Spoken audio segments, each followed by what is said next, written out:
After all these applauses he has got here and in other parts of the world and in Rome every Sunday, he is rather alone in the Roman Curia. He is in minority. Of course, the Roman Curia must not be as a stereotype. There are reform-minded. But in general, the Pope is still minority within the structure, within the apparatus of this great organization, of this great multinational organization. I was 6 years correspondent in Moscow. It was a moment when I didn't deal about the Vatican, and I was in Moscow.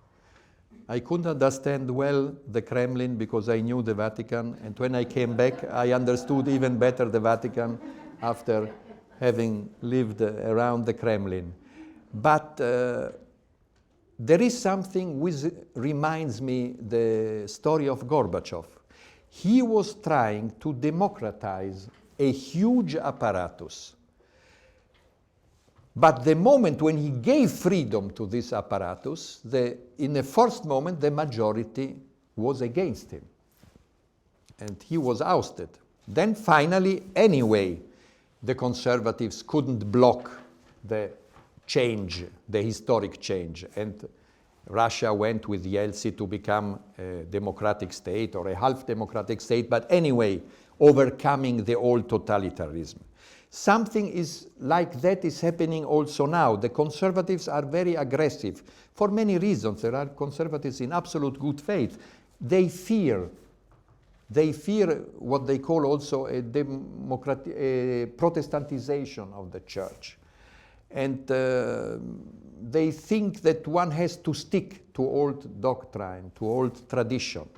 They don't understand that the contemporary society needs less power rituals and less declarations and needs more witnesses. What the Pope calls the church has to be a field hospital, someone who helps the wounded of the society, not even looking if they are Catholics or non-Catholics. So these conservatives are very aggressive.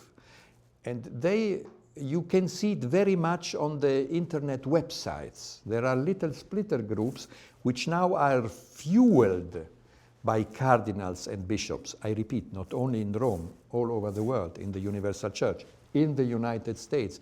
And these websites are very aggressive against the Pope. They say that he's diminishing the sacrality of the papacy, that he's diminishing the primacy of the Pope, because the Pope must be the absolute ruler of Catholicism. They blame him for speaking too much about poverty. They say it's pauperism, that he's a demagogue, that he speaks only like the crowd wants, that he's too much feminist. Imagine. So there is a very aggressive wave against the Pope, also because the Pope, in his long agenda, for instance, wants the bishop to be less Renaissance princess, as he say, less bureaucrats, but more living with the flock, living with the people. He wants the priests not to be only functionaries, people of a staff. He wants them not to be narcissists, not to be self-centered, but to live with the sheep, as he says. He says always that the shepherd has to smell like the sheep. And he has also said that sometimes the shepherd must be at the avant-garde of the flock to lead the way, sometimes in the middle to hold it together, but sometimes also he has to leave the flock to go forwards, because the flock, this means the lay people, the believers, maybe have a better sense of where to go. So he has also to follow. So when he touches all these issues, when he says, for instance, that women have to go in places where they decide or exert authority, this means it doesn't mean women ordination, but it means that in the organization of the church, the women must have leadership, something which is abhorred by the macho-style old guard who fears women in such a position. Or when he makes a great cleanup of the Vatican Bank, or when he's very strong against corruption, then there is the opposition of the old guard.